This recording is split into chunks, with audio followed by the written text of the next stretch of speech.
gods. And as I was reading the content about Easter and its origins from Beyond Today, I started to think about that particular series that was on. I believed it was season 1. I don't know what season it is in now, if it's still on.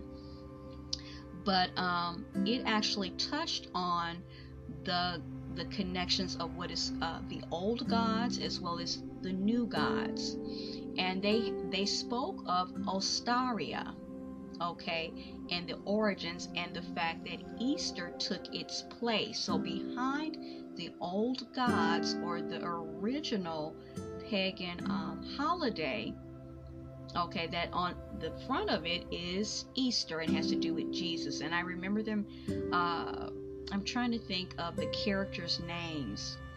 Oh, was that 2 guys? Oh, Shadow, and I believe the other guy that was actually turned out to be Odin,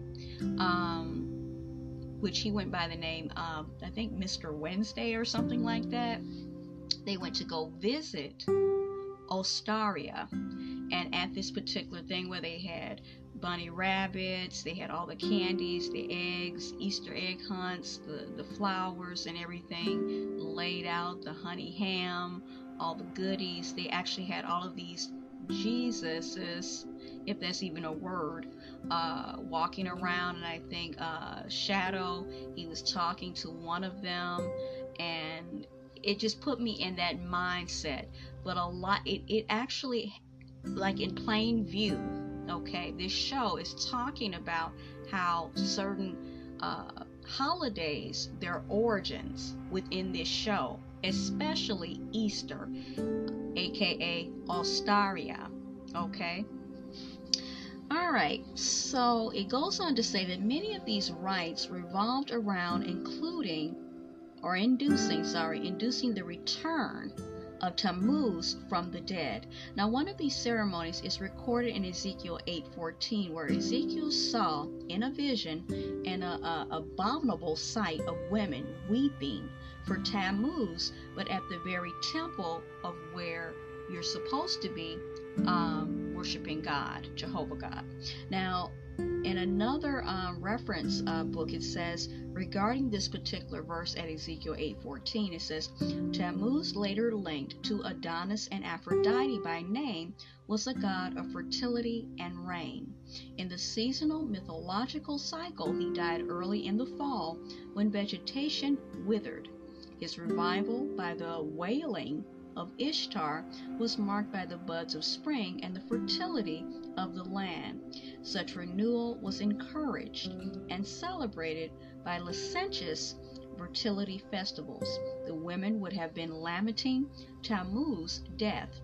They perhaps were also following the ritual of Ishtar, wailing for the revival of Tammuz. Now, as worship of Tammuz and Ishtar spread to the Mediterranean region, including the territory of biblical Israel, the pair came to be worshipped under other names, and we talked about this before. So we have the pairing of Baal and Astaria, or Ashtoreth, Attis and Cybele, Adonis and Aphrodite. Now, God heatedly condemned the very sensual and very perverted worship of Baal and Astaria, which is also referred to as the Queen of Heaven. And there's various references to these paganistic festivals in the Bible. You have Judges 2:11 through 15, Judges 3:7 through 8, Judges 10:6 through 7, 1 Kings 11:4 through 6, 31 and 33, 1 Kings 16:30 through 33, 1 Kings 22:51 through 53, 2 Kings 23:13, and Jeremiah 7:18. So there are many. That's just actually a taste of, although it's many of them to me, references to people turning away from God, and they are worshiping other gods and idols, idolatry, things that have paganistic roots. So the pre-Christian customs that are linked